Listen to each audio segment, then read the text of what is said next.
And our guest today is Monique Hernandez. She is from CAPI, and she and Thomas are in choir together. And so Thomas, would you be so kind as to introduce our speaker? Yes. Monique Hernandez is the Development and Communications Manager at CAPI USA. She has spent over 15 years working in the nonprofit industry and has spent countless hours debating the superiority of 1995 BBC version of Pride and Prejudice versus the 2005 theatrical release. Monique and I exactly do know each other from choir, Kith and Kin Choir, which normally we'd have one, possibly two performances a year, but haven't for some time now. Yeah, I'll turn it over to Monique because Cappy is doing a lot of great work and excited to hear about it. Hello, everyone. Thank you so much for inviting me to come and share with you about CAPI and the work that we are doing and just ways that you might get involved in the very near future. I'm going to do kind of a run through of our resources that we provide and an overview of the history, etc. I'm going to attempt to share screen here and pull this up. Hopefully you all can see that. Are we good to go there? Awesome.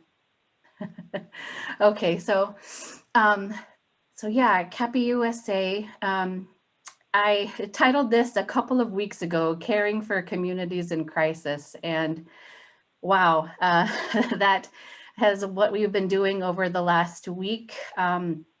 Our headquarters is located in Brooklyn Center, about 2 miles from the Brooklyn Center Police Department. And after the killing of Dante Wright, we mobilized quickly with the church across the street from us to establish a mutual aid emergency distribution center there in Brooklyn Center. It's Cross of Glory Lutheran Church across the street.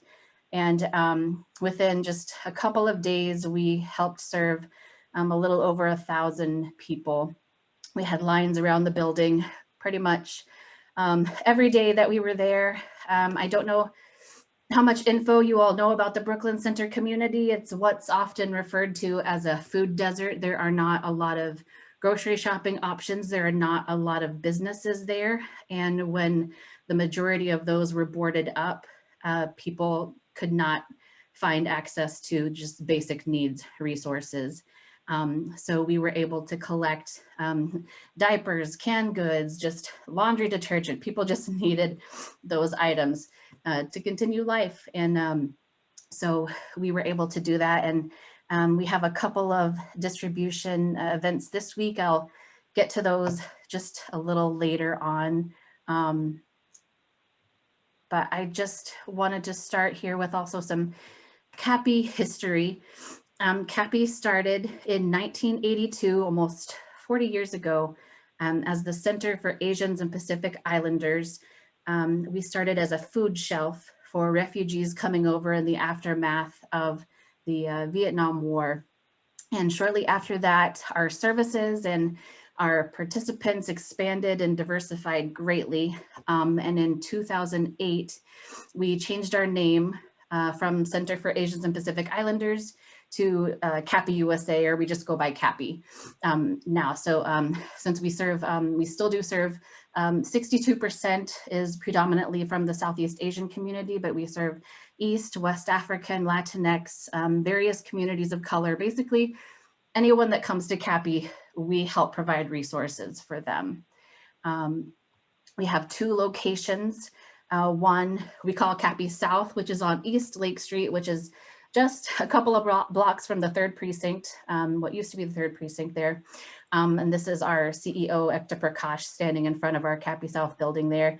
And then we have our headquarters, which is the Immigrant Opportunity Center, we call the IOC, on Brooklyn Boulevard there in Brooklyn Center. And for a number of years, CAPI had been trying to search for another area since our services and just the room we needed, the capacity we needed was growing. So we were trying to find another place to put ourselves. And we had looked in Minneapolis, and it is, you know, oversaturated. There are a lot of resources there for folks.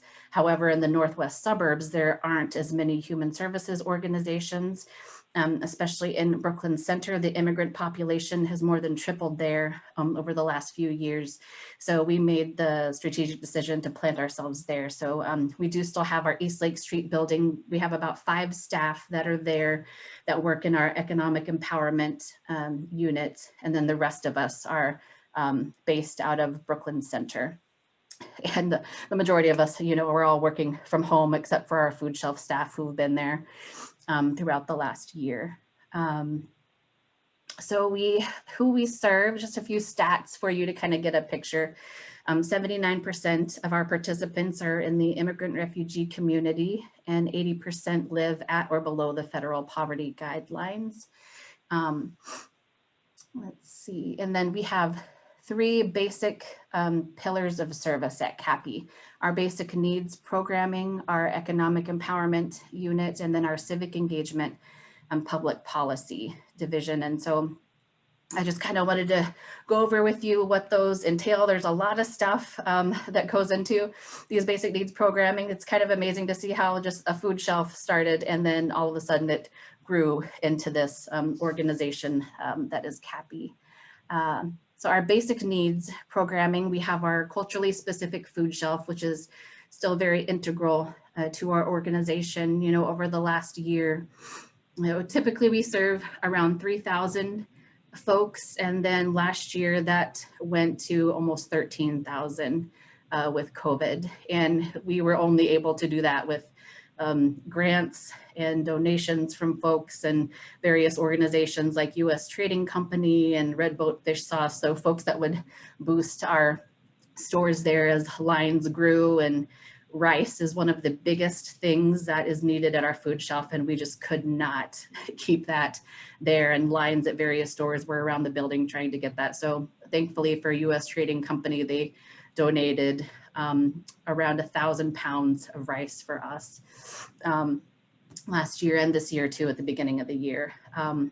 We have our Benefits Enrollment Center, which helps folks get connected with Medicaid, Medicare, and energy assistance programs, rental assistance, our community gardening program, which is a great thing for our Hmong elders. We have about 15 community gardens with around 325 urban gardeners that participate in that program. And we're hoping this year, maybe we can get back to some of that outdoor work. It just kind of depends on how things go as the year progresses. Our Hmong seniors and caregiver program, our various nutrition assistance programs, MNsure enrollment, making sure people can get connected to healthcare.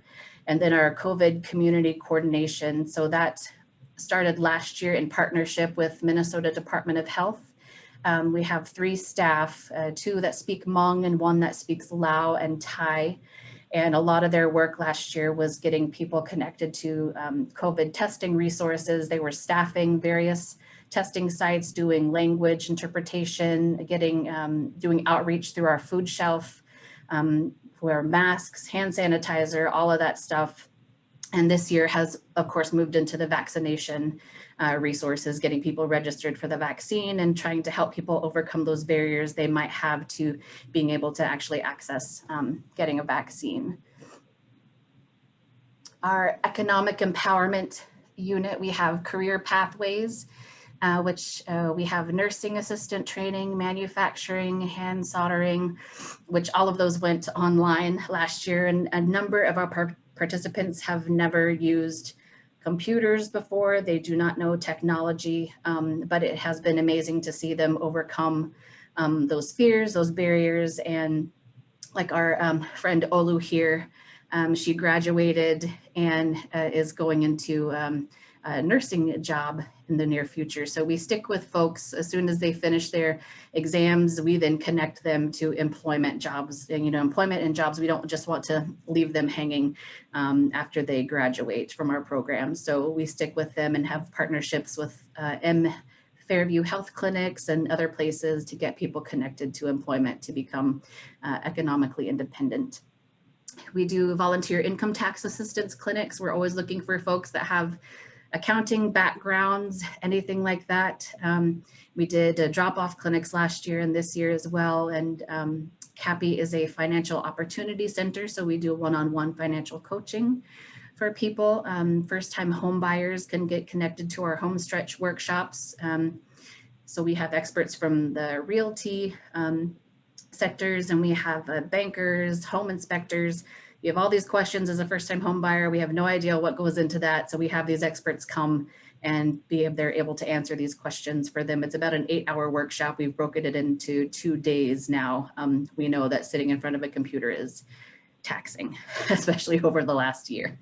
And then we have job readiness, job search. We help people with interview skills, get their resume together, even just find opportunities to connect them with employment.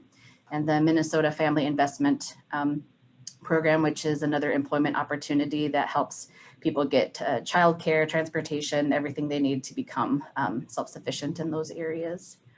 And then our third pillar is our civic engagement and public policy unit. We did an extensive amount of census outreach, getting people to fill out their census last year, getting folks registered to vote. We did phone banking throughout the year. We did that via Zoom, which was interesting last year. And we're a part of the Metro Blue Line Coalition, which is a group of various community organizations that work with the marginalized voices, immigrants, refugees, people with disabilities, and get their feedback on the Blue Line Extension project of where the routes go and accessibility, things like that. And then our new public policy platform is something we're just getting off the ground this year. We're working with our board of directors to establish what issues CAPI is going to advocate for and just get that off the ground. So we're excited about that. So yeah, that is an overview of all of the things. I'm sure I missed some things in there of the services that we offer, but that is primarily what we do over at CAPI. And then just some ways to get involved, current and upcoming. Like I said at the beginning, we are doing the mutual aid distributions over at Cross of Glory Lutheran Church. We have one tomorrow. And then one this Friday as well. Collection of donations starts at 12 p.m. Distribution starts at 1 and both end at 5 p.m. Just, you know, with everything happening also with the Chauvin trial, we're just trying to see how things might play out. We don't know what this could mean for the coming weeks. But for now, these are the 2 distributions we're doing this week.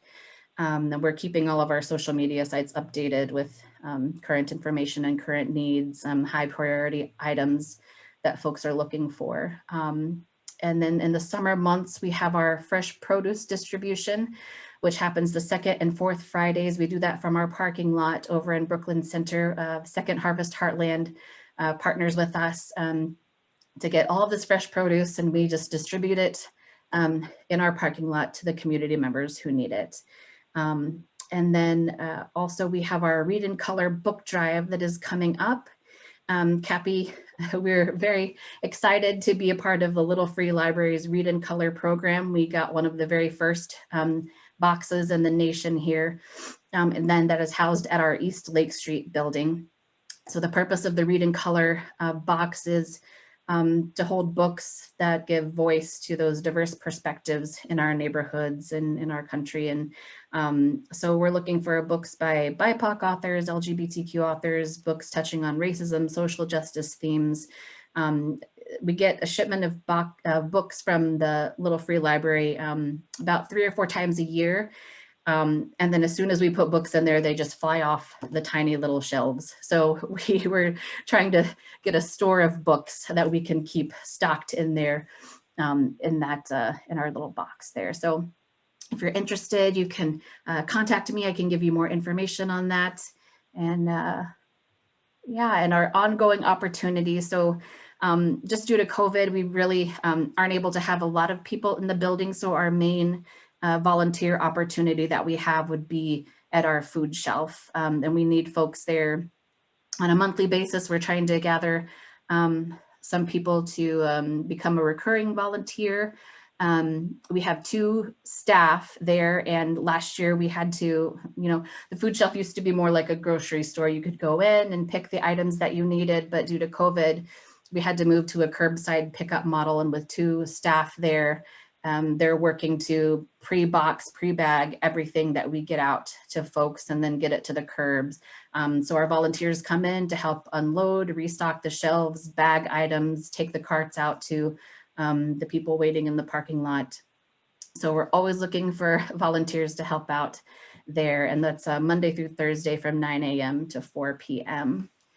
And then one of our bigger events that we normally host is Twin Cities World Refugee Day. And that is something that around 3,000 to 4,000 people normally attend. Last year, we were going to have that at Centennial Park in Brooklyn Center. We've had it in Loring Park the last couple of times. But of course, last year we had to cancel that event, which was very sad. But this year we're moving that to a virtual celebration. We have some speakers set up, some of our artists and new artists from the refugee immigrant community that will be submitting pre-recorded items. We're going to put it into a virtual presentation there. And we also give awards to local refugee leaders in the community too. So June 20th, that is actual World Refugee Day. So we're aligning it with that day. And yeah, that'll be on Facebook and also YouTube. We'll post that there. And yeah, that's what I have for you. Any questions that you might have? I can stop sharing here. I've got a question. Yeah. I'm wondering first, can anybody come and access the food shelf, or is it a specific geography? And then the second question is, I know CEAP is literally down the road. I'm wondering if you guys are working together on anything.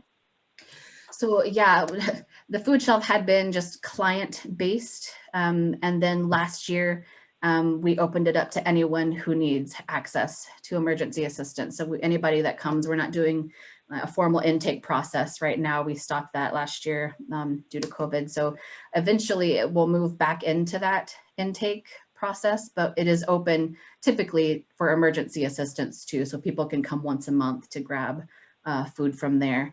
And do they need to be living like Brooklyn Center, or is we serve folks in mostly Hennepin County, but usually anyone that comes in, we don't say, oh no, you can't if you don't live here. So anyone that comes in, we offer service to. Yeah, and we haven't worked a lot with CEAP in the past, but that's not to say we won't in the future. We just, really are not very connected to that organization right now. Yeah.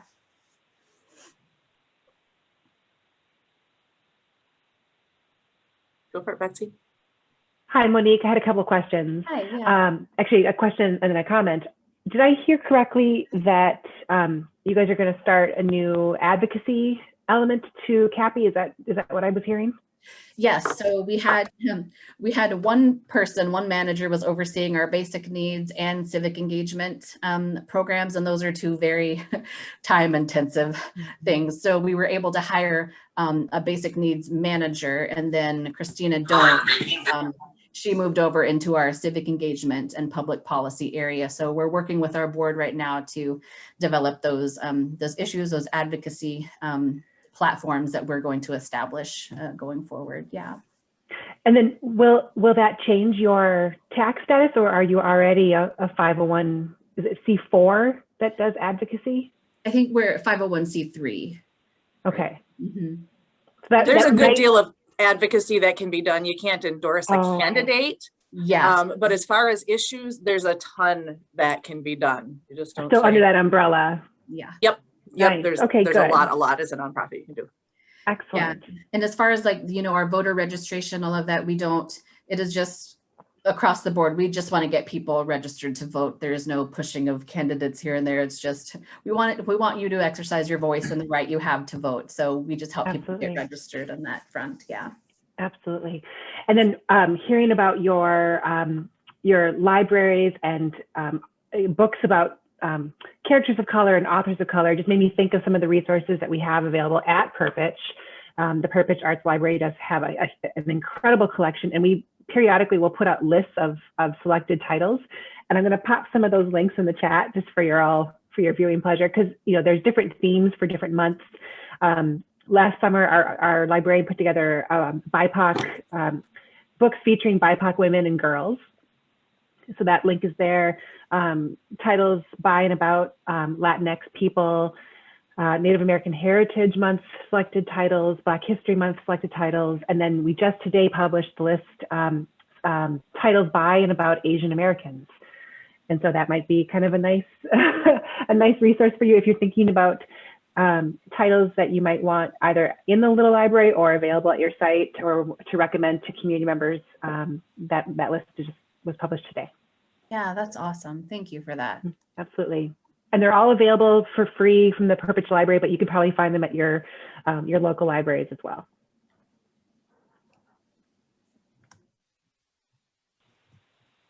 Yeah, thanks, Monique. That was really informative and comprehensive presentation on CAPI. I knew a fair amount about it, but not all those details. So I first wanted to say thank you for that.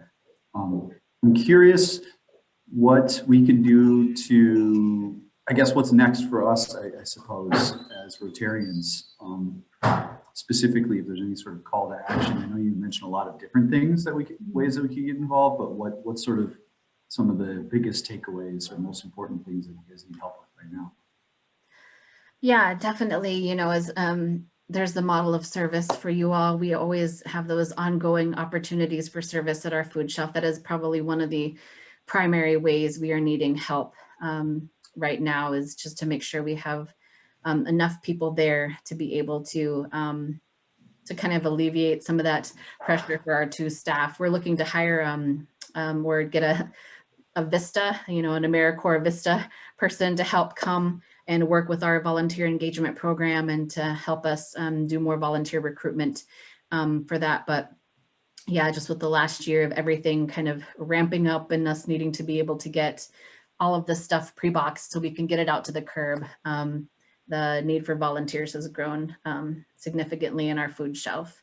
And we always, for, like I said, our fresh, we call them Fresh Produce Fridays during the summer months. We always have, those are good opportunities for groups. If you want to send some folks out there, we have typically groups as large as just 15 to 20, and that one's outside, so it's a little easier to space people out in our parking lot to make sure we have that distance there. And as far as the food shelf goes, if it's a group that's coming, we try to limit it to around 5 to 6 people at a time per shift inside. And then, and as well this week, and just keeping informed about what's happening in our cities here as we move forward into any other mutual aid that we might need assistance with. People are making donations to CAPI, and we're taking those funds and going to Costco and purchasing all of these items and then dropping them off at our mutual aid site. So those are other ways too. Buy lunch for the staff.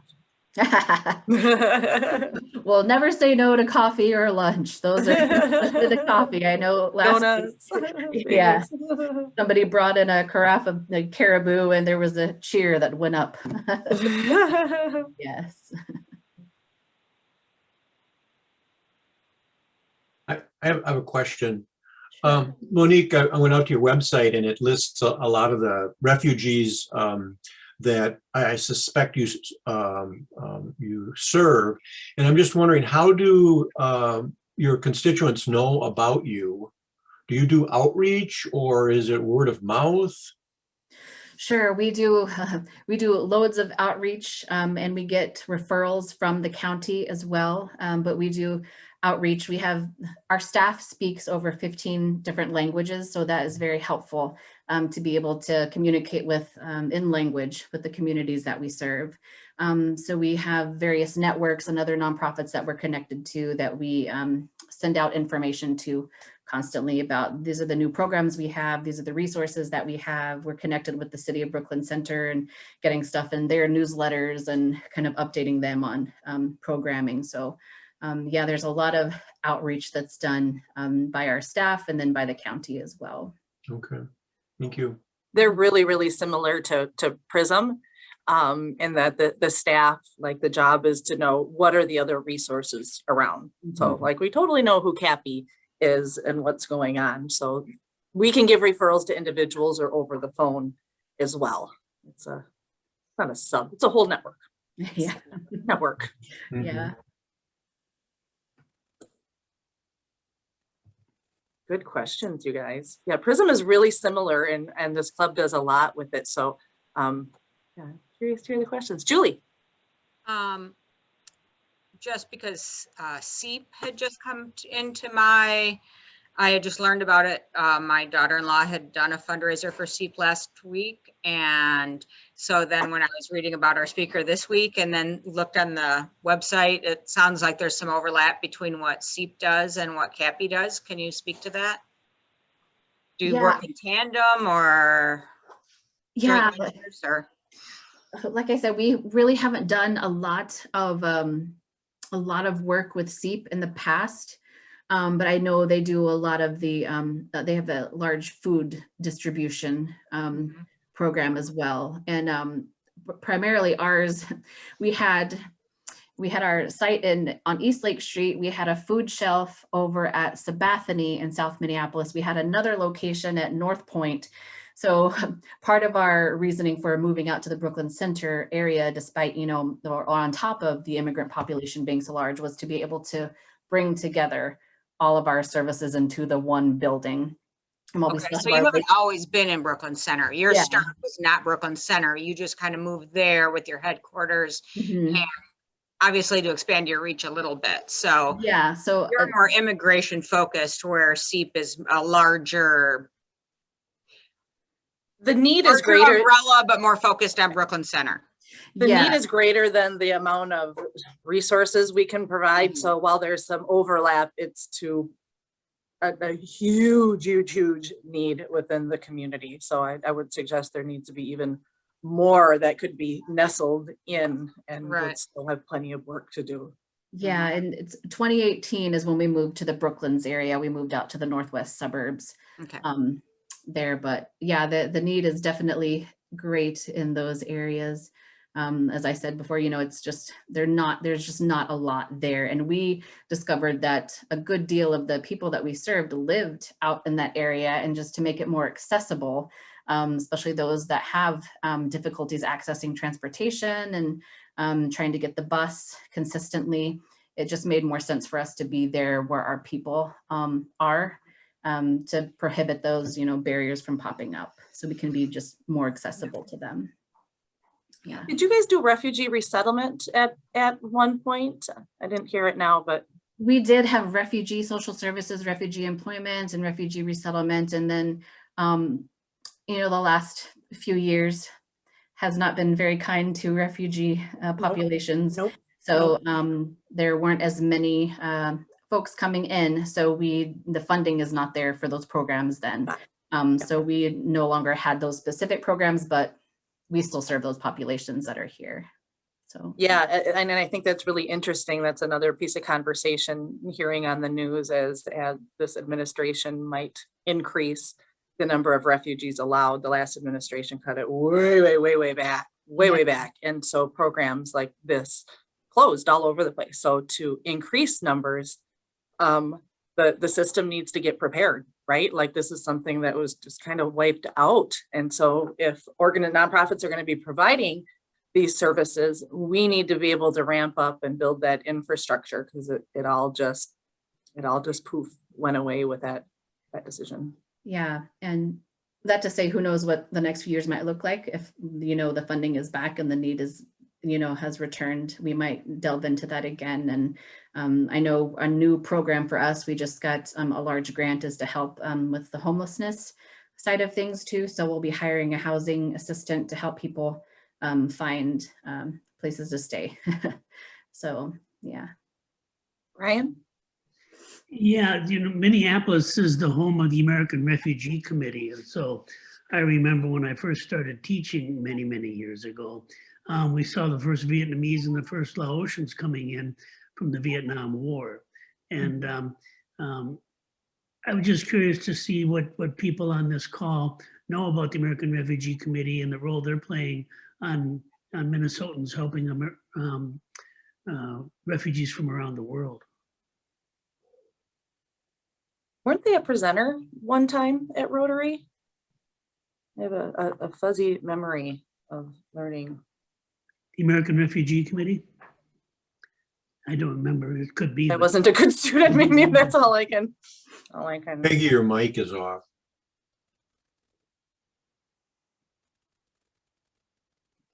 Now, where is that button? Okay, There you go.